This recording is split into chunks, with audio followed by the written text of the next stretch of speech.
সেটা কি প্রসেসও স্বচ্ছতার সাথে হয় এবং আলটিমেট যেটা দরকার একটা চাকরি, সেটা যেন আমরা তাড়াতাড়ি পেতে পারি, এটুকুই অনুরোধ করব পর্ষদ সভাপতি।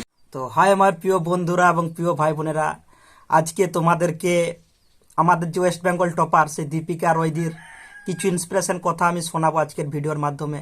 তো তোমরা দেখে নাও দীপিকা দি কতটা কষ্ট করে পড়াশোনা করেছিল, টেট প্রিপারেশন কীভাবে নিয়েছিল, এবং তার মধ্যেও কিন্তু একটা ভয়ভীতি রয়ে গিয়েছে।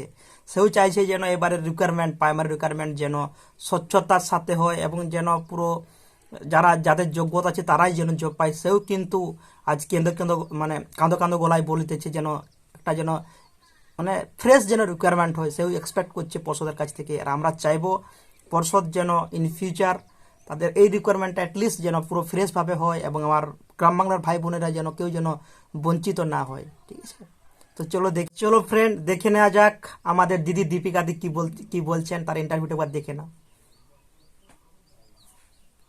চেষ্টা করেছিলাম, তো তারপর যখন র্যাঙ্ক করলাম ভালো লাগছে অবশ্যই।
তো এটাই অনুরোধ করব যেন বাকি প্রসেসও স্বচ্ছতার সাথে হয় এবং আলটিমেট যেটা দরকার একটা চাকরি, সেটা যেন আমরা তাড়াতাড়ি পেতে পারি, এটুকুই অনুরোধ করব পর্ষদ সভাপতির কাছে। খুবই আনন্দের, প্রচণ্ড কষ্ট করেই পড়ছে, রাত্রি জেগে খাওয়া দাওয়ার নাই টাইম, মানে যখন আমরা খাই তখন সে পড়ে আর কি। এই আনন্দ তো আছেই অবশ্যই, গর্বে বুক ফুলে উঠতেছে, কিন্তু সেটা সাফল্য হবে তখনই যখন মেয়ে কিছু করতে পারবে।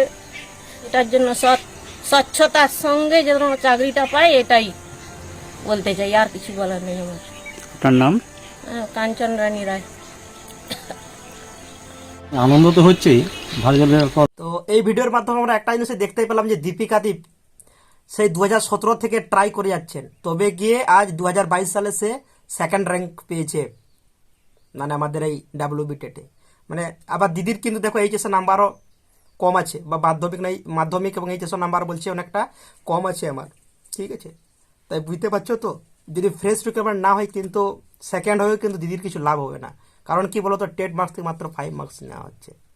সো তার জন্য দিদি বারবার করে বলছে যেন পরীক্ষাটার এইবারে যে রিকোয়ারমেন্টটা যেন স্বচ্ছতার সাথে হয় এবং যাতে সত্যিকারের যাদের যোগ্যতা আছে তারা যেন চাকরিটা পায়।